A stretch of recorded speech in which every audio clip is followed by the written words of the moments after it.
हृद्याय शुद्धविद्याय मध्वाय च नमो नमः। नारायणाय परिपूर्णगुणार्णवाय विश्वोदय स्थितिलयो नीतिप्रदाय ज्ञानप्रदाय विबुधासुरसौख्यदुःखसत्कारणाय वितताय नमो नमस्ते। ಶ್ರೀಗುರುಭ್ಯೋ ನಮಃ. ಹರಿ ಓಂ. ನಿನ್ನೆಯ ಪಾಠದಲ್ಲಿ ನಾವು ನೋಡಿದಂತೆ ಕರ್ಣನಿಗೆ ಪರಶುರಾಮ ದೇವರು ವರವನ್ನು ಕೊಟ್ಟರು, ಶಾಪವನ್ನು ಕೂಡ ಕೊಟ್ಟರು. ಸದಾಕಾಲ ನೀನು ಭಕ್ತಿರ್ಭವೇ ಜ್ಯೇಷ್ಠಸಿ ಸರ್ವಶತ್ರುನ್ ಅಂತ ಎಲ್ಲ ಶತ್ರುಗಳನ್ನು ಕೂಡ ನೀನು ಗೆಲ್ಲುತ್ತೀಯ ಯುದ್ಧದಲ್ಲಿ ಎನ್ನುವಂತಹ ವರವನ್ನು ಕೂಡ ಕೊಟ್ಟರು. ಜೊತೆಗೆ ಒಂದು ವೇಳೆ ನೀನು ಸ್ಪರ್ಧಾ ಮನೋಭಾವದಿಂದಾಗಿ ಎದುರಾಳಿಯನ್ನು ಎದುರಿಸಿದರೆ ಆವಾಗ ನಿನಗೆ ಗೆಲುವು ಸಾಧ್ಯ ಇಲ್ಲ, ಸೋಲ್ತೀಯ. ಅಷ್ಟು ಮಾತ್ರ ಅಲ್ಲ, ಎಲ್ಲ ಅಸ್ತ್ರಗಳನ್ನು ಕೂಡ ನೀನು ಮರೆತು ಹೋಗ್ತೀಯ ಎನ್ನುವಂತಹ ಶಾಪವನ್ನು ಕೂಡ ಕೊಟ್ಟರು. ಈ ರೀತಿಯಾಗಿ ಶಾಪವನ್ನು ಮತ್ತು ವರವನ್ನು ಸ್ವೀಕಾರ ಮಾಡಿ ಕರ್ಣ ಗುರುಗಳಿಗೆ ನಮಸ್ಕಾರವನ್ನು ಮಾಡಿ ತಾನು ವಾಪಸ್ ಹೊರಟು ಹೋದ. ಈ ಕಡೆ ಕರ್ಣನ ಹಾಗೆ ಇನ್ನೊಬ್ಬ ಇದ್ದ. ಅವನು ಯಾರು ಅಂತಂದ್ರೆ ಏಕಲವ್ಯ. ಅವನಿಗೂ ಕೂಡ ದ್ರೋಣಾಚಾರ್ಯರು ಪಾಠವನ್ನು ಹೇಳ್ಕೊಡ್ಲಿಲ್ಲ. ಕರ್ಣ ಸ್ವಾಭಿಮಾನಿಯಾಗಿದ್ದ, ಹಾಗಾಗಿ ಇಲ್ಲಿ ಹೋಗ್ಬಿಟ್ಟ, ಪರಶುರಾಮ ದೇವರ ಬಳಿ ಹೋದ. ದ್ರೋಣ ಇಲ್ಲದೆ ಇದ್ರೆ ಪರಶುರಾಮ ದೇವರು ಅಂತ ಹೋದ. ಆದರೆ ಏಕಲವ್ಯ ಹಾಗಲ್ಲ. ಏಕಲವ್ಯ ತಾನೇ ಮಾಡಿದ, ದ್ರೋಣಾಚಾರ್ಯರ ಪ್ರತಿಮೆಯನ್ನೊಂದು ನಿರ್ಮಾಣ ಮಾಡಿ ಕಾಡಿನಲ್ಲಿ ಅದನ್ನಿಟ್ಟುಕೊಂಡು ನಿರಂತರವಾಗಿ ಅದಕ್ಕೆ ಪೂಜೆಯನ್ನು ಮಾಡ್ತಾ ಅದರ ಮುಂಭಾಗದಲ್ಲಿ ತಾನು ಅಸ್ತ್ರಾಭ್ಯಾಸವನ್ನು ಮಾಡ್ತಾ ಇದ್ದ ಅಂತ ಇಷ್ಟ ಆಗಿತ್ತು. ಇಂದು 60ನೇ ಶ್ಲೋಕದಿಂದಾಗಿ ಪ್ರಾರಂಭ. ತತಃ ಕದಾಚಿತ್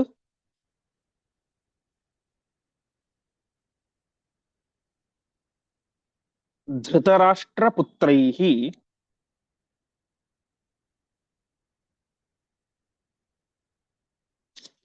ಪಾಂಡೋಃ ಸುತಾಃ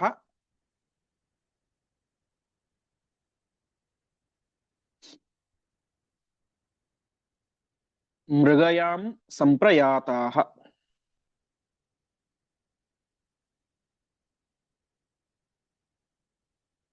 ಅಗ್ರೇ ಗಚ್ಚನ್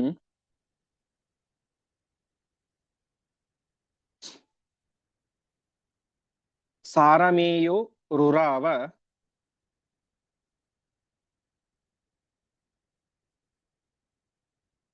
ಧರ್ಮಾತ್ಮಜಸ್ಯಾತ್ರ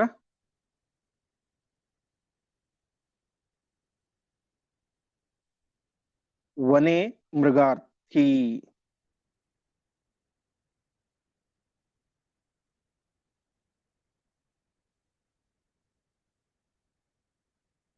ಪದಚ್ಛೇದ.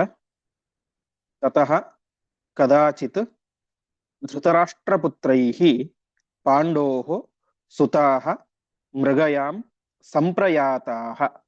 ಅಗ್ರೇ ಗಚ್ಚನ್ ಸಾರಮೇಯಃ ರುರಾವ ಧರ್ಮಾತ್ಮಜಸ್ಯ ಅತ್ರ ವನೆ ಮೃಗಾರ್ಥಿ. ಹೀಗೆ ಏಕಲವ್ಯ ಕಾಡಿನಲ್ಲಿ ದ್ರೋಣರ ಪ್ರತಿಮೆಯನ್ನು ನಿರ್ಮಾಣ ಮಾಡಿ ಅಭ್ಯಾಸ ಮಾಡ್ತಾ ಇದ್ದ. ಈ ಕಡೆ ಪಾಂಡವರಿಗೂ ಕೌರವರಿಗೂ ಮತ್ತು ಬೇರೆ ಬೇರೆ ರಾಜಕುಮಾರರಿಗೂ ಕೂಡ ದ್ರೋಣಾಚಾರ್ಯರು ಅಸ್ತ್ರಾಭ್ಯಾಸವನ್ನು ಹೇಳಿಕೊಡ್ತಾ ಇದ್ರು. ಅದನ್ನು ಹೇಳಿಕೊಟ್ಟಿದ್ದನ್ನ ಪರೀಕ್ಷೆಯನ್ನು ಕೂಡ ಮಾಡ್ತಾ ಇದ್ರು. ಹಾಗಾಗಿ ಒಂದ್ ದಿವಸ ಬೇಟೆಯಾಡ್ಲಿಕ್ಕೆ ಅಂತ ಕಾಡಿಗೆ ಬಂದ್ರು ಪಾಂಡವರು ಮತ್ತು ಕೌರವರು. ತತಃ ಕದಾಚಿತ್ ಧೃತರಾಷ್ಟ್ರ ಪುತ್ರೈಹಿ, ಧೃತರಾಷ್ಟ್ರರ ಮಕ್ಕಳು ಅರ್ಥಾತ್ ಕೌರವರೊಂದಿಗೆ, ಮತ್ತು ಪಾಂಡೋಹು ಸುತಾಹ, ಪಾಂಡುವಿನ ಮಕ್ಕಳು ಅರ್ಥಾತ್ ಪಾಂಡವರು ಎಲ್ಲರೂ ಕೂಡ ಸೇರಿಕೊಂಡು, ಒಂದ್ ನಿಮಿಷ, ಎಲ್ಲರೂ ಕೂಡ ಸೇರಿಕೊಂಡು ತಾವೇ ಮಾಡಿದ್ರು. ಮೃಗಯಾಂ ಸಂಪ್ರಯಾತಃ. ಮೃಗಯ ಅಂತಂದ್ರೆ ಬೇಟೆಯಾಡುವುದು ಅಂತ ದ್ರೋಣಾಚಾರ್ಯರು ಇದ್ರು. ಹೀಗೆ ಎಲ್ಲರೂ ಕೂಡ ಬೇಟೆಯಾಡ್ಲಿಕ್ಕೆ ಅಂತ ಕಾಡಿಗೆ ಬಂದ್ರು. ಕಾಡಿಗೆ ಬಂದಾಗ ಏನಾಯ್ತು, ಅಗ್ರೇ ಗಚ್ಚನ್ ಸಾರಮೇಯ ಧರ್ಮಾತ್ಮಜಸ್ಯ. ಎಲ್ಲರೂ ಕೂಡ ಬರ್ತಾ ಇದ್ದಾರೆ. ಅಗ್ರೆ ಮುಂಭಾಗದಲ್ಲಿ ಒಂದು ನಾಯಿ ಹೋಗ್ತಾ ಇತ್ತು. ಅಂದ್ರೆ ಧರ್ಮಾತ್ಮಜಸ್ಯ ಯುಧಿಷ್ಠಿರನದ್ದೇ ನಾಯಿ. ನಾಯಿಯನ್ನ ಸಾಮಾನ್ಯವಾಗಿ ಬೇಟೆಗೆ ಕರ್ಕೊಂಡು ಹೋಗ್ತಾರೆ. ಯಾಕೆ ಕರ್ಕೊಂಡು ಹೋಗ್ತಾರೆ ಅಂತ ಹೇಳಿದ್ರೆ, ನಾಯಿ ಮುಂಭಾಗದಲ್ಲಿ ಓಡಿ ಹೋಗ್ತಾ ಇರುತ್ತೆ. ಸುಮ್ಮನೆ ಓಡಿ ಹೋಗೋದಿಲ್ಲ, ಅದು ಶಬ್ದ ಮಾಡ್ತಾ ಓಡಿ ಹೋಗುತ್ತೆ, ಜೋರಾಗಿ ಬೊಗಳ್ತಾ ಓಡಿ ಹೋಗುತ್ತೆ.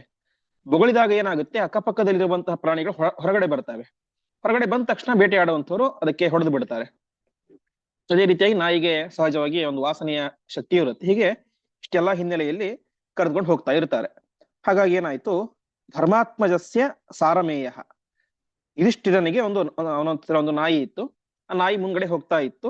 ನಾಯಿ ಹೋಗ್ತಾ ಇರ್ಬೇಕಾದ್ರೆ ಮೃಗಾರ್ಥಿ ರುರಾವ, ಯಾವ್ದಾದ್ರು ಮೃಗ ಪ್ರಾಣಿ ಬರ್ಲಿ ಅಂತ ಜೋರಾಗಿ ರುರಾವ ಬೊಗಳಿತು ಅಂತ ತಿಳಿಸ್ತಾ ಇದ್ದಾರೆ. ಒಟ್ಟಿನಲ್ಲಿ ಕೌರವರು ಪಾಂಡವರು ಎಲ್ಲರೂ ಕೂಡ ಬೇಟೆಯಾಡ್ಲಿಕ್ಕೆ ಕಾಡಿಗೆ ಹೋಗಿದ್ರು. ಮುಂದ್ಗಡೆ ಯುಧಿಷ್ಠಿರನ ನಾಯಿ ಹೋಗ್ತಾ ಇತ್ತು. ಪ್ರಾಣಿಗಳು ಹೊರಗಡೆ ಬರ್ಲಿ ಅಂತ ನಾಯಿ ಜೋರಾಗಿ ಬೊಗಳ್ತಾ ಇತ್ತು ಅಂತ.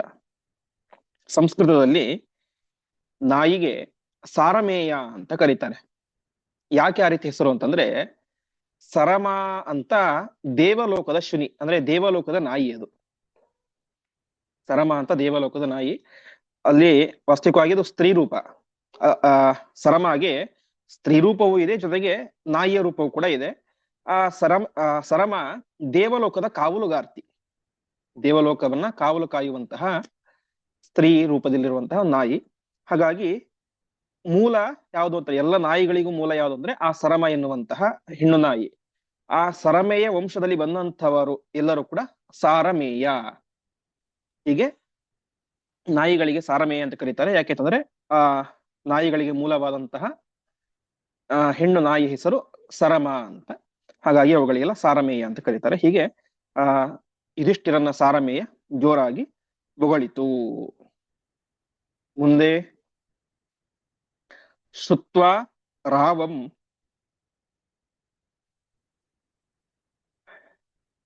ಸಾರಮೇಯಸ್ಯ ದೂರಾತ್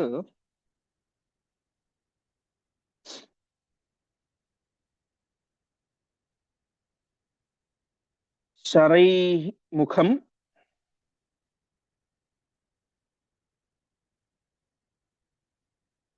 ಶಬ್ದವೇಧಿ ಪುಪೂರೆ.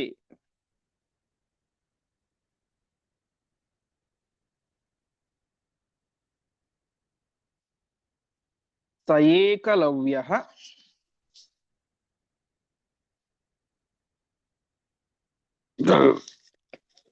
ವ್ರಣಮಸ್ಯ ನಾಕರೋತ್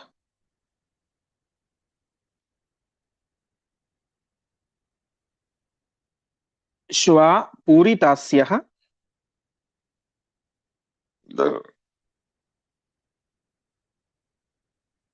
ಪಾಂಡವಾನ್ ಅಭ್ಯಯಾತ್ಸಃ.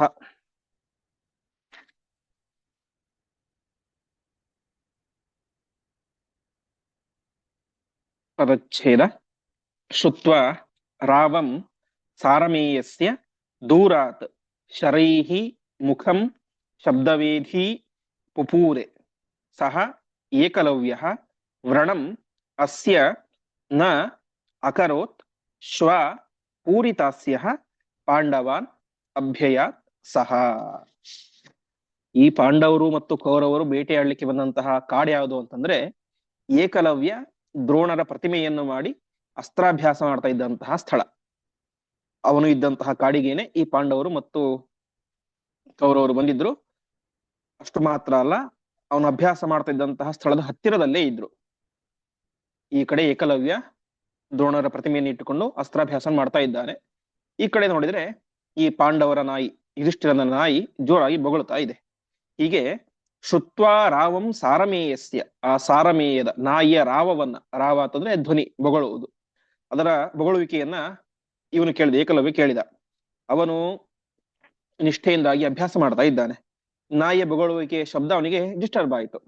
ತಕ್ಷಣ ಅವನೇನ್ ಮಾಡಿದ, ಅಪ್ರತಿಮ ಬಿಲ್ಗಾರ ಏಕಲವ್ಯ. ಎಷ್ಟು ಬಿಲ್ಗಾರ ಅಂತಂದ್ರೆ ಶಬ್ದವೇದಿ ವಿದ್ಯೆಯನ್ನು ಕೂಡ ಬಲ್ಲಂತಹ ಬಿಲ್ಗಾರ. ಶಬ್ದವೇದಿ ವಿದ್ಯೆ ಅಂತಂದ್ರೆ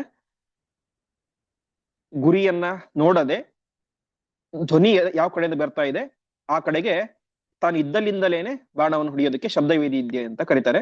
ಅರ್ಥಾತ್ 1 ಕಿಲೋಮೀಟರ್ ದೂರದಲ್ಲಿ ಅದೊಂದು ಶಬ್ದ ಬರ್ತಾ ಇದೆ, ಅಲ್ಲಿಗೆ ಹೋಗದೇನೆ ಇಲ್ಲಿಂದಲೇನೆ ಅಲ್ಲಿಗೆ ಬಾಣವನ್ನು ಹೊಡೆಯೋದಕ್ಕೆ ಶಬ್ದವೇದಿ ವಿದ್ಯೆ ಅಂತ. ಆ ರೀತಿಯಾಗಿ ಏಕಲವ್ಯ ತಾನೇ ಮಾಡಿದ, ನಾಯಿಯ ಬೊಗಳುವಿಕೆ ಶಬ್ದವನ್ನು ಗಮನಿಸಿದ, ಯಾವ ಕಡೆ ಬರ್ತಾ ಇದೆ ಅಂತ ಆ ಕಡೆ ಸರಿಯಾಗಿ ಬಾಣಗಳನ್ನ ಹೊಡೆದ. ಯಾವ ರೀತಿ ಅಂತಂದ್ರೆ ದೂರಾಚ್ರೈಹಿ ಮುಖಂ ಪುಪೂರೆ, ಒಂದು ಬಾಣ ಬಿಟ್ಟಿದ್ದಲ್ಲ, ಬಾಣಗಳ ಮೇಲೆ ಬಾಣಗಳನ್ನು ಬಿಟ್ಟು ಬಿಟ್ಟು ಬಿಟ್ಟು ಆ ನಾಯಿಯ ಬಾಯನ್ನ ತುಂಬಿಸಿ ಬಿಟ್ಟ ಅಂತೆ. ಹೀಗೆ ಬಾಯಿಯಲ್ಲಿ ಒಂದು ಕೈ ಇಟ್ಟರೆ ಯಾವ ರೀತಿ ಪೂರ್ತಿ ಆಗ್ಬಿಡುತ್ತೋ ಹಾಗೆ ಬಾಯಿಯ ಒಳಗಡೆ ಬಾಣಗಳನ್ನು ತುಂಬಿಸಿ ಬಿಟ್ಟ. ಸರಿ, ಬಾಣ ತುಂಬಿಸಿದ, ಪಾಪ ನಾಯಿಗೆ ರಕ್ತ ಬಂತು, ಗಾಯ ಆಯ್ತಾ ಅಂತಂದ್ರೆ ಅದಕ್ಕೆ ಹೇಳ್ತಾರೆ ವ್ರಣಮಸ್ಯ ನಾಕರೋತ್. ಆ ನಾಯಿಗೆ ಏನೂ ವ್ರಣವಾಗಲಿಲ್ಲ. ವ್ರಣ ಅಂದ್ರೆ ಗಾಯ.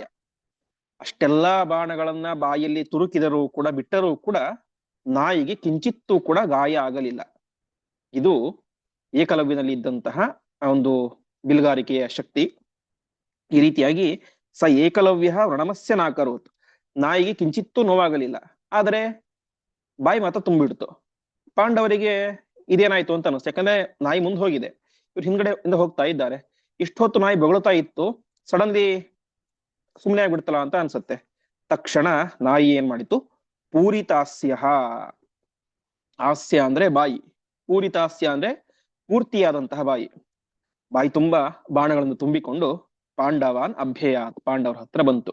ಹೀಗೆ ಏಕಲವ್ಯ ಶಬ್ದವೇದಿ ವಿದ್ಯೆಯಿಂದಾಗಿ ಆ ಪಾಂಡವರ ನಾಯಿಯ ಬಾಯಿಗೆ ಬಾಣಗಳನ್ನು ತುಂಬಿಸಿದ. ಅಷ್ಟೆಲ್ಲ ತುಂಬಿಸಿದರೂ ಕೂಡ ಕಿಂಚಿತ್ತೂ ಗಾಯ ಆಗಲಿಲ್ಲ. ಹೀಗೆ ಆ ನಾಯಿ ಬಾಯಿ ತುಂಬ ಬಾಣಗಳನ್ನು ತುಂಬಿಕೊಂಡು ಪಾಂಡವರ ಹತ್ತಿರ ಬಂತು. ಮುಂದೆ ದೃಷ್ಟ್ವಾ ಚಿತ್ರಂ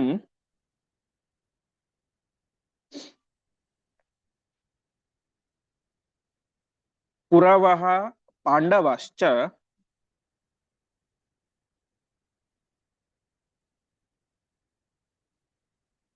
ದ್ರಷ್ಟುಂ ಕರ್ತಾರಂ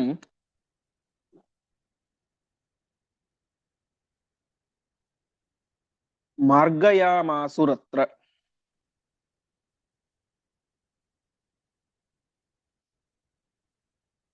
ದ್ರೋಣಾಕೃತಿಂ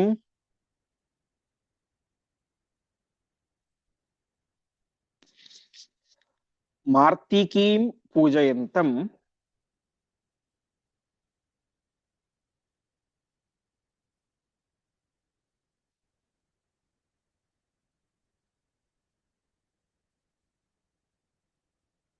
ದದೃಶುಶ್ಚೈನಂ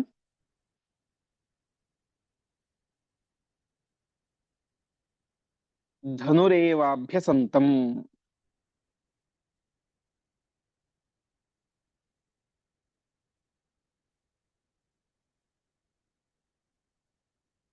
ಪದಚ್ಛೇದ. ದೃಷ್ಟ್ವಾ ಚಿತ್ರಂ ಕುರವಃ ಪಾಂಡವಾಃ ಚ ದ್ರಷ್ಟುಂ ಕರ್ತಾರಂ ಮಾರ್ಗಯಾಮಾಸುಃ ಅತ್ರ.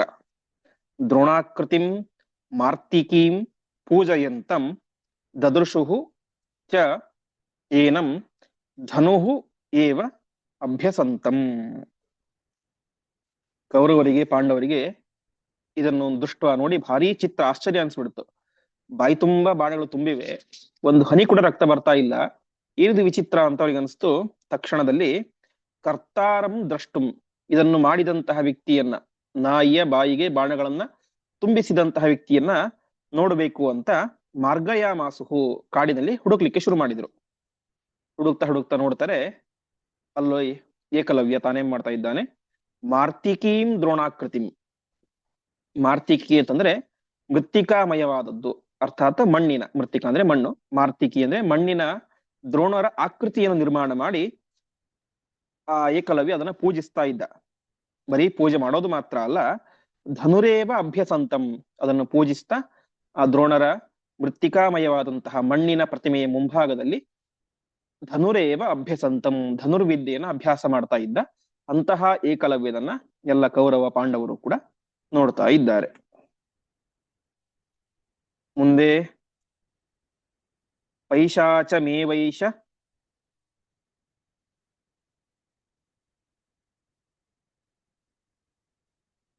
ಪಿಶಾಚಕೇಭ್ಯಃ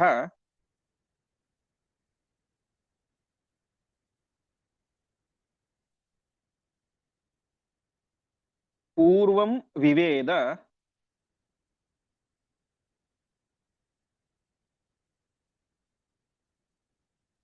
ಅಸ್ತ್ರವೃಂದಂ ನಿಷಾದಃ.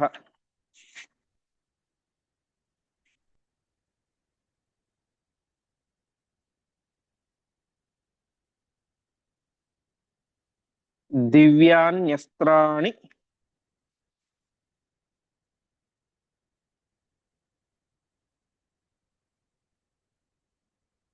ಆಪ್ತುಮೇತಾಂ ಚ ಶಿಕ್ಷಾಂ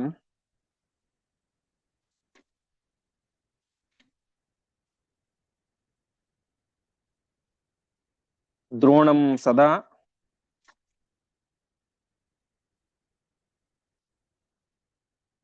ಪೂಜಯತಿ ಸ್ಮ ಭಕ್ತ್ಯಾ.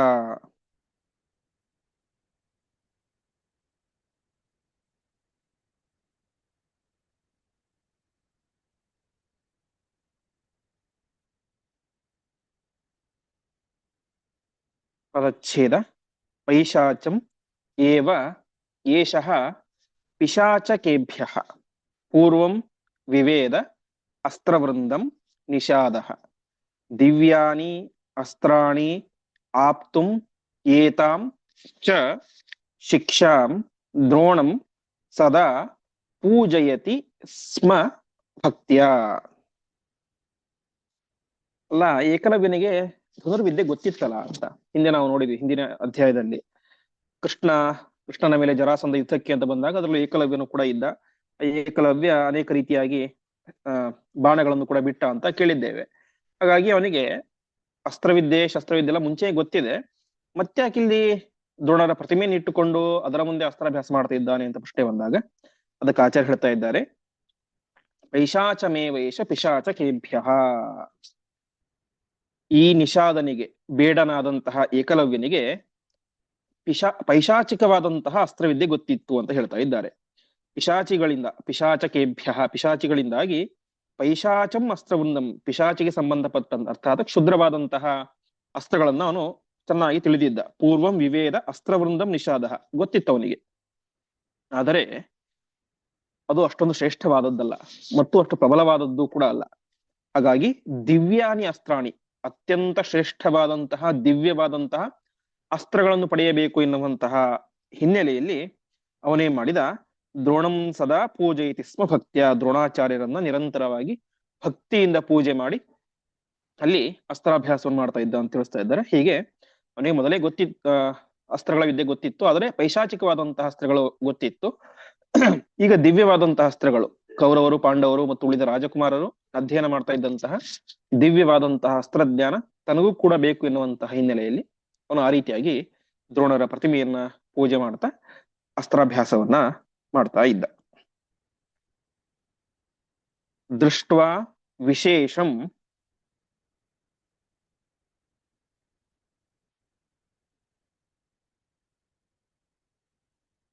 ತಮಮುಷ್ಯ ಪಾರ್ಥೋ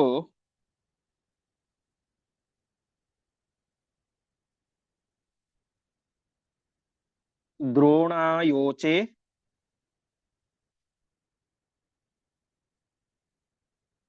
ತ್ವದ್ವಚೋ ಮೇ ಮೃಷಾಸಿ.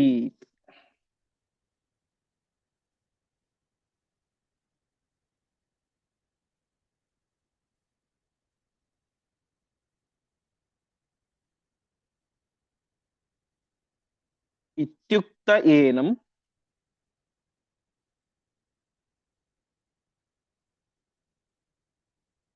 ತ್ವಭಿಗಮ್ಯ ದಕ್ಷಿಣಾಂ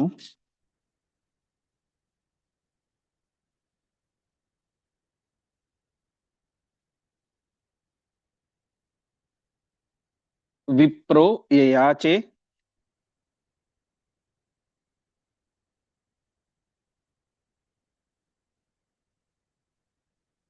ದಕ್ಷಿಣಾಂಗುಷ್ಠಮೇವ.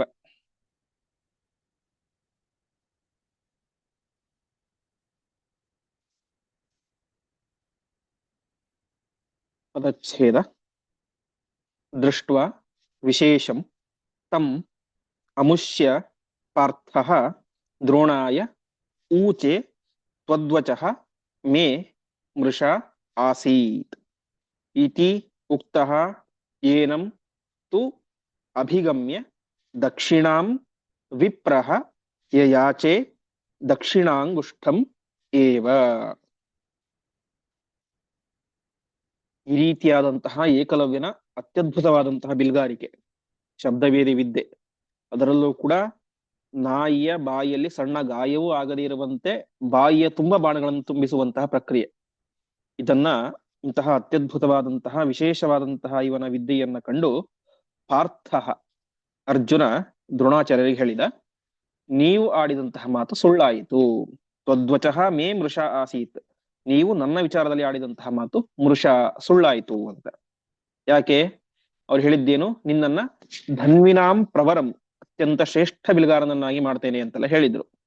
ಆದ್ರೆ ಇಲ್ಲೇನಾಗಿದೆ, ಇವನು ಕೂಡ ನನ್ನಂತೆ ಆಗಿಬಿಟ್ಟಿದ್ದಾನೆ, ಶಬ್ದವೇದಿ ವಿದ್ಯೆಯಿಂದಾಗಿ ಇದನ್ನೆಲ್ಲ ಮಾಡ್ತಾ ಇದ್ದಾನೆ. ಹಾಗಾಗಿ ನೀವು ಹೇಳಿದಂತಹ ಮಾತು ಸುಳ್ಳಾಯಿತು. ನೀವು ಹೇಳಿದ್ದೇನು? ಅರ್ಜುನನೇ ಶ್ರೇಷ್ಠ ಬಿಲ್ಗಾರ ಅಂತ. ಆದ್ರೆ ಇವನೇನಾಗ್ತಿದ್ದಾನೆ? ನನಗೆ ಸಮಾಧಾನ ಆಗ್ತಾ ಇದ್ದಾನೆ. ಹಾಗಾಗಿ ನೀವು ಹೇಳಿದಂತಹ ಮಾತು ಸುಳ್ಳಾಯಿತು ಅಂತ ಗುರುಗಳಿಗೆ ಹೇಳಿದ. ದ್ರೋಣಾಚಾರ್ಯರ ಹತ್ತಿರ ಅರ್ಜುನ ಹೇಳಿದ. ಇತ್ಯುಕ್ತ ಏನಂ, ಈ ರೀತಿ ಹೇಳಿದಾಗ ದ್ರೋಣಾಚಾರ್ಯರಿಗೂ ಸ್ವಲ್ಪ ಕಸಿವಿಸಿ ಆಯಿತು. ನಾನು ಮಾತು ಕೊಟ್ಟಿದ್ದೇನೆ, ಪ್ರತಿಜ್ಞೆ ಮಾಡಿದ್ದೇನೆ, ಯಾರು ನನ್ನ ಅಭಿಷ್ಟವನ್ನ ಮೊದಲು ಈಡೇರಿಸ್ತೇನೆ ಅಂತ ಸಂಕಲ್ಪವನ್ನು ಮಾಡ್ತಾರೋ ಅವರನ್ನ ನಾನು ಜಗತ್ತಿನಲ್ಲಿ ಶ್ರೇಷ್ಠ ಧನುರ್ಧಾರಿಯನ್ನಾಗಿ ಮಾಡ್ತೇನೆ ಅಂತ ಮಾತು ಕೊಟ್ಟಿದ್ದೇನೆ. ಈ ಅರ್ಜುನ ಹಾಗೆ ಮಾಡಿದ, ಅವನನ್ನ ಶ್ರೇಷ್ಠ ಧನುರ್ಧಾರಿಯನ್ನಾಗಿ ಮಾಡುವಂತಹ ಜವಾಬ್ದಾರಿ ನನ್ನ ಮೇಲಿದೆ. ಏಕಲವ್ಯ ನೋಡಿದರೆ ಅರ್ಜುನನನ್ನು ಮೀರಿಸುವ ರೀತಿ ಕಾಣಿಸ್ತಾ ಇದ್ದಾನೆ. ಹಾಗಾಗಿ ಏನ್ ಮಾಡಬೇಕು ಅಂತ ಯೋಚನೆ ಮಾಡಿ, ಬಿಲ್ಗಾರರಿಗೆ ಪ್ರಧಾನವಾದಂತಹ ಬೆರಳು ಅಂತಂದ್ರೆ ಅಂಗುಷ್ಠ, ಹೆಬ್ಬೆರಳು. ಹೆಬ್ಬೆರಳಿನಿಂದಾಗಿ ಹೀಗೆ ಇಟ್ಕೊಂಡು ಬಾಣ ಎಲ್ಲ ಬಿಡಬೇಕು. ಹಾಗಾಗಿ ಏನ್ ಮಾಡಿದರು, ಈ ಏಕಲವ್ಯನ ಹತ್ತಿರ ಹೇಗಿದ್ದರೂ ಇವನು ನನ್ನ ಪ್ರತಿಮೆಯನ್ನಿಟ್ಟುಕೊಂಡು ಅಭ್ಯಾಸ ಮಾಡಿದ್ದಾನೆ. ಅಷ್ಟು ಮಾತ್ರ ಅಲ್ಲ, ಆ ಆದಿಪರ್ವದಲ್ಲಿ ಮಹಾಭಾರತದಲ್ಲಿ ಹೇಳುವಂತೆ, ಶಿಷ್ಯೋಸಿ ಮಮ ನೈಷಾದೆ ಪ್ರಯೋಗೆ ಬಲವತ್ತರಃ ನಿವರ್ತಸ್ವ ಗ್ರಹಾನೇವ ಅನುಜ್ಞಾತೋಸಿ ನಿತ್ಯಶಃ, ನಿನ್ನ ಮೇಲೆ ನನ್ನ ಅನುಗ್ರಹ ಯಾವಾಗಲೂ ಇರುತ್ತೆ ಅಂತ ಹೇಳಿ ಕಳಿಸಿದ್ದಾರೆ. ಹಾಗಾಗಿ ನಾನು ಅವನಿಗೆ ಗುರು ಏನ್ ಮಾಡ್ಬೇಕು? ಗುರು ದಕ್ಷಿಣೆಯನ್ನ ಸ್ವೀಕಾರ ಮಾಡಬೇಕು. ಈಗ ನಾನು ಏಕಲವ್ಯನ ಹತ್ತಿರ ಗುರುದಕ್ಷಿಣೆಯನ್ನ ಸ್ವೀಕಾರ ಮಾಡ್ತೇನೆ. ಗುರುದಕ್ಷಿಣೆ ಅಂದ್ರೆ ಏನೋ ಬೆಳ್ಳಿನೋ ಬಂಗಾರನೋ ಅಥವಾ ಇನ್ನೊಂದೇನೋ ರಾಜ್ಯನೋ ಅರ್ಧ ರಾಜ್ಯನೋ ಅವನ ಮನೇನೋ ಅದು ಇದೇನೋ ಅಲ್ಲ. ಅವನಿಗೆ ಅತ್ಯಂತ ಪ್ರಧಾನ ಅಂಗವಾದಂತಹ, ಬಿಲ್ಗಾರರಿಗೆ ಬೇಕೇ ಬೇಕಾದಂತಹ ಅವನ ಬಲಗೈಯ ಹೆಬ್ಬೆಟ್ಟನ್ನೇ ನಾನು ದಾನವನ್ನಾಗಿ ಗುರುದಕ್ಷಿಣೆಯನ್ನಾಗಿ ಸ್ವೀಕಾರ ಮಾಡ್ತೇನೆ ಅಂತ ಮನಸ್ಸಿನಲ್ಲಿ ಅಂದುಕೊಂಡಂತಹ ದ್ರೋಣಾಚಾರ್ಯರೇ ಮಾಡಿದ್ರು, ನೇರವಾಗಿ ಅವನ ಹತ್ತಿರ ಹೋಗಿ ದಕ್ಷಿಣಾಂ ಯಯಾಚಿ, ಗುರುದಕ್ಷಿಣೆಯನ್ನ ಕೇಳಿದರು. ಏನನ್ನ? ದಕ್ಷಿಣ ಅಂಗುಷ್ಠಮೇವ, ಬಲಗೈಯ ಹೆಬ್ಬೆಟ್ಟನ್ನ ನನಗೆ ಗುರುದಕ್ಷಿಣೆಯನ್ನಾಗಿ ಕೊಡುವಂತ ದ್ರೋಣಾಚಾರ್ಯರು ಏಕಲವ್ಯನ ಹತ್ತಿರ ಕೇಳ್ತಾ ಇದ್ದಾರೆ. ಹೀಗೆ ಕೇಳಬೇಕಾದ್ರೆ ಅವರಿಗೆ ಯಾವ ರೀತಿಯಾಗಿ ಅರ್ಜುನನ ಮೇಲೆ ಪಕ್ಷಪಾತ ಇತ್ತು ಅನ್ನೋದನ್ನು ನಾವು ಗಮನಿಸಬೇಕು. ಈ ರೀತಿಯಾಗಿ ದ್ರೋಣಾಚಾರ್ಯರು ಏಕಲವ್ಯನ ಹತ್ತಿರ ಬಲಗೈಯ ಹೆಬ್ಬೆಟ್ಟನ್ನ ನನಗೆ ಗುರುದಕ್ಷಿಣೆಯನ್ನಾಗಿ ಕೊಡುವಂತ ಕೇಳಿದರು. ಮುಂದೆ ತಸ್ಯ ಪ್ರಸಾದ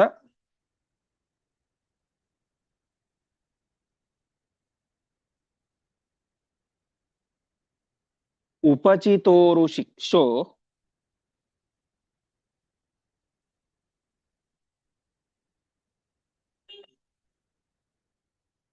ನಿಷಾದೋದಾದ್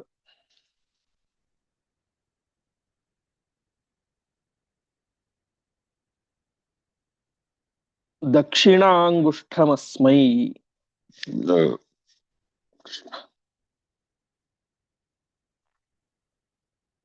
ತತಃ ಪರಂ ನಾಸ್ಯ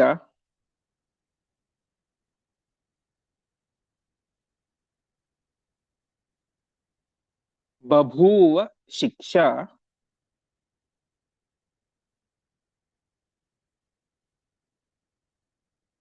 ಸನ್ಮುಷ್ಟಿಹೀನಸ್ಯ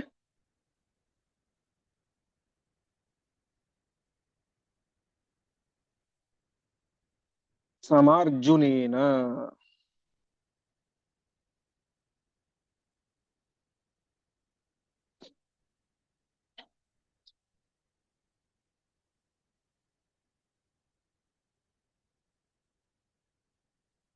ಪದಚ್ಛೇದ. ತಸ್ಯ ಪ್ರಸಾದೋಪಚಿತೋರು ಶಿಕ್ಷಃ ನಿಷಾದಃ ಅದಾತ್ ದಕ್ಷಿಣಾಂಗುಷ್ಠಂ ಅಸ್ಮೈ. ತತಃ ಪರಂ ನ ಅಸ್ಯ ಬಭೂವ ಶಿಕ್ಷಾ ಸನ್ಮುಷ್ಟಿಹೀನಸ್ಯ ಸಮಾರ್ಜುನೇನ. ಏಕಲವ್ಯನಿಗೂ ಗೊತ್ತಿತ್ತು, ನನಗೆ ಇವತ್ತು ಬಿಲ್ಗಾರಿಕೆಯಲ್ಲಿ ಇಷ್ಟೆಲ್ಲ ಒಂದು ನೈಪುಣ್ಯತೆ ಬಂದಿದೆ ಅಂತ ಹೇಳಿದ್ರೆ ಅದಕ್ಕೆ ಕಾರಣ ಏನು? ಪ್ರಸಾದ ಉಪಚಿತ ಉರು ಶಿಕ್ಷಃ. ಈ ದ್ರೋಣಾಚಾರ್ಯರ ಪ್ರಸಾದದಿಂದಾಗಿ, ಅನುಗ್ರಹದಿಂದಾಗಿ ನಾನು ಇಷ್ಟು ಶಿಕ್ಷಣವನ್ನು ಪಡೆದಿದ್ದೇನೆ, ಧನುರ್ವಿದ್ಯೆಯಲ್ಲಿ ಇಷ್ಟೊಂದು ಶಿಕ್ಷಣವನ್ನು ಪಡೆದಿದ್ದೇನೆ. ಅದಕ್ಕೆ ಕಾರಣ ಏನು? ದ್ರೋಣಾಚಾರ್ಯರ ಅನುಗ್ರಹ. ಹಾಗಾಗಿ ದ್ರೋಣಾಚಾರ್ಯರಿಗೆ ತಾನೇನ್ ಮಾಡಿದ, ದಕ್ಷಿಣಾಂಗುಷ್ಠಂ, ತನ್ನ ಬಲಗೈಯ ಹೆಬ್ಬೆಟ್ಟನ್ನ ಆ ನಿಷಾದ ಬೇಡ ಕತ್ತರಿಸಿ ಗುರುದಕ್ಷಿಣೆಯನ್ನಾಗಿ ದ್ರೋಣಾಚಾರ್ಯರಿಗೆ ಸಮರ್ಪಣೆ ಮಾಡಿದ. ತತಃ ಪರಂ, ಅಂದಿನಿಂದಾಗಿ ಏನಾಯ್ತು, ಪಾಪ ಅವನಿಗೆ ನಾಸ್ಯ ಬಬುಗುವ ಶಿಕ್ಷಾ, ಒಳ್ಳೆಯ ರೀತಿಯಾಗಿ ಬಾಣವನ್ನು ಪ್ರಯೋಗ ಮಾಡ್ಲಿಕ್ಕಾಗ್ಲಿಲ್ಲ. ಯಾಕೆ ಅಂತಂದ್ರೆ ಸನ್ಮುಷ್ಟಿಹೀನಸ್ಯ, ಅದಕ್ಕೆ ಸರಿಯಾಗಿ ಮುಷ್ಟಿ ಹಿಡಿದುಕೊಂಡು ಈ ರೀತಿಯಾಗಿ ಎಳೆದು ಬಿಡಬೇಕು. ಯಾವಾಗ ಹೆಬ್ಬೆಟ್ಟೆ ಹೋಗ್ಲಿಲ್ಲೋ ಆವಾಗ ಒಂದು 4 ಬೆರಳಲ್ಲಿ ಮಧ್ಯದಲ್ಲಿ ಹಿಡ್ಕೊಂಡು ಈಗೆಲ್ಲ ಬಿಡಬೇಕು, ಅದು ಅಷ್ಟು ಸಮರ್ಪಕವಾಗಿ ಆಗೋದಿಲ್ಲ. ಹಾಗಾಗಿ ಸನ್ಮುಷ್ಟಿಹೀನಸ್ಯ, ಸರಿಯಾದಂತಹ ಮುಷ್ಟಿಯ ಬಲ ಇಲ್ಲದೇನೆ ಆ ಯಾವ ಏಕಲವ್ಯ ತಾನೇನಾದ, ಸರಿಯಾಗಿ ಬಾಣಪ್ರಯೋಗ ಮಾಡ್ಲಿಕ್ಕೆ ಆಗ್ಲಿಲ್ಲ. ಅಂದಿನಿಂದಾಗಿ ಅವನೇನಾಗ್ಲಿಲ್ಲ, ಸಮಾರ್ಜುನೇನ ನ ಬಭೂವ, ಅರ್ಜುನನಿಗೆ ಸಮಾನವಾಗಲಿಲ್ಲ ಅವನ ವಿದ್ಯೆ. ಇಲ್ಲಿಯ ತನಕ ಅವನ ವಿದ್ಯೆ ಅರ್ಜುನನ ವಿದ್ಯೆಗೆ ಸರಿ ಸಮಾನವಾಗಿ ಇತ್ತು. ಯಾವಾಗ ದಕ್ಷಿಣಾಂಗುಷ್ಠವನ್ನ ತೆಗೆದುಕೊಂಡ್ರು ಗುರುಗಳು ಗುರುದಕ್ಷಿಣೆಯಾಗಿ, ಅವತ್ತಿನಿಂದಾಗಿ ಅರ್ಜುನನಿಗೆ ಸರಿಸಮಾನವಾದಂತಹ ವಿದ್ಯೆ ಅವನಿಗೆ ಆಗ್ಲಿಲ್ಲ. ಈ ರೀತಿಯಾಗಿ ದ್ರೋಣಾಚಾರ್ಯರು ಏಕಲವ್ಯನಿಂದಾಗಿ ಗುರುದಕ್ಷಿಣೆಯನ್ನ ಸ್ವೀಕಾರ ಮಾಡಿದರು. ಮುಂದೆ ಪುನಃ ಕೃಪಾಲು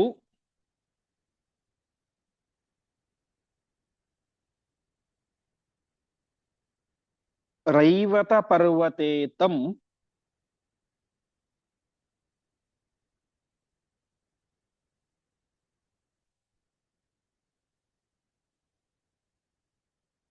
ದ್ರೋಣಃ ಪ್ರಾದಾತ್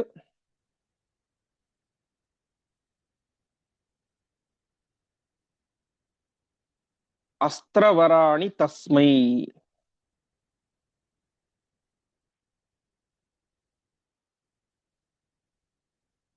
ಏಕಾಂತ ಏವಾಸ್ಯ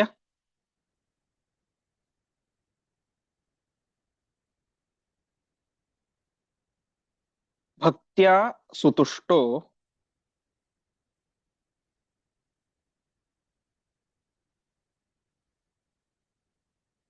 ಧನ್ವಿಶ್ರೇಷ್ಠಂ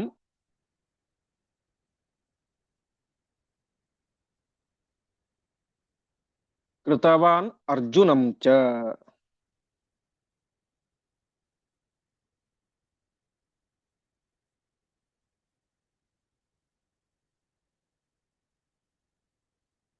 ಶ್ರೀಮದಾನಂದ ತೀರ್ಥ ಭಗವತ್ಪಾದಾಚಾರ್ಯ ವಿರಚಿತೆ ಶ್ರೀಮನ್ ಮಹಾಭಾರತ ತಾತ್ಪರ್ಯ ನಿರ್ಣಯ ಪಾಂಡವ ಶಸ್ತ್ರಾಭ್ಯಾಸೋ ನಾಮ ಪಂಚದಶೋಧ್ಯಾಯಃ.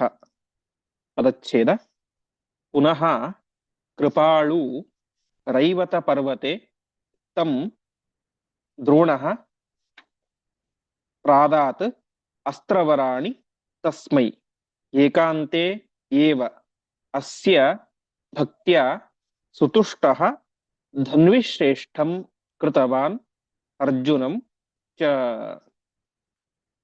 ದ್ರೋಣಾಚಾರ್ಯರು ಏನೋ ಸ್ವೀಕಾರ ಮಾಡಿಬಿಟ್ರು, ಆದರೂ ಕೂಡ ಅವರಿಗೆ ಭಾರಿ ಕೃಪೆ ಬಂತಂತೆ. ಪಾಪ ನನ್ನ ಮೂರ್ತಿನ ಇಟ್ಟುಕೊಂಡು ಪೂಜೆ ಮಾಡ್ಕೊಂಡು ಇಷ್ಟೆಲ್ಲ ಅಧ್ಯಯನ ಮಾಡಿದ್ದಾನೆ ಅಂತ ಅವನ ಮೇಲೆ ಕೃಪೆ ಬಂದು ಏನ್ ಮಾಡಿದರು, ಮುಂದೆ ಏಕಾಂತದಲ್ಲಿ ಇದ್ದುಕೊಂಡು ದ್ರೋಣಾಚಾರ್ಯರೇ ಮಾಡಿದ್ರು, ರೈವತ ಪರ್ವತೆ, ರೈವತ ಪರ್ವತಕ್ಕೆ ಅವನನ್ನ ಕರೆದುಕೊಂಡು ಹೋಗಿ, ಏಕಲವ್ಯನನ್ನು ಕರೆದುಕೊಂಡು ಹೋಗಿ ಅವನ ಭಕ್ತಿಯ ಸುತುಷ್ಟ, ಅವನ ಭಕ್ತಿಗೆ ಮನಸೋತು ತಾವೇ ಮಾಡಿದ್ರು, ಅವನಿಗೆ ಅಸ್ತ್ರವರಾಣಿ ಪ್ರಾದಾತ್, ಅತ್ಯುತ್ತಮವಾದಂತಹ ಅಸ್ತ್ರಗಳನ್ನ ದ್ರೋಣಾಚಾರ್ಯರು ಏಕಲವ್ಯನಿಗೆ ಉಪದೇಶ ಮಾಡ್ತಾ ಇದ್ದಾರೆ.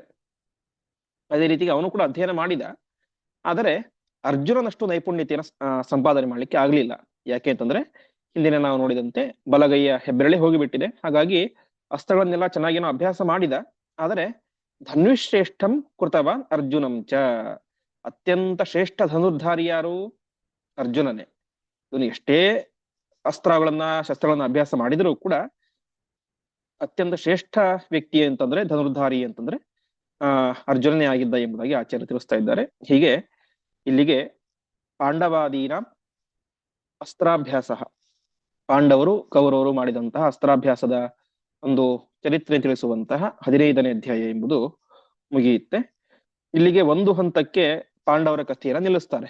ಮತ್ತೆ ಮುಂದೆ ಶ್ರೀಕೃಷ್ಣ ಬಲರಾಮ ಅವರು ಮಾಡಿದಂತಹ ದುಷ್ಟರ ಸಂಹಾರ ಅದೆಲ್ಲದರ ಕಥೆಯನ್ನು ಕೂಡ ಆಚಾರ್ಯರು ಹೇಳ್ತಾ ಹೋಗ್ತಾರೆ. ಆ ಎಲ್ಲ ವಿಚಾರವನ್ನು ಕೂಡ ಮತ್ತೆ ನಾವು ಮುಂದಿನ ಪಾಠದಲ್ಲಿ ನೋಡೋಣ ಎಂಬುದಾಗಿ ಹೇಳ್ತಾ ಇಂದಿನ ಪಾಠವನ್ನ ಶ್ರೀಕೃಷ್ಣಾರ್ಪಣ ಮಸ್ತು.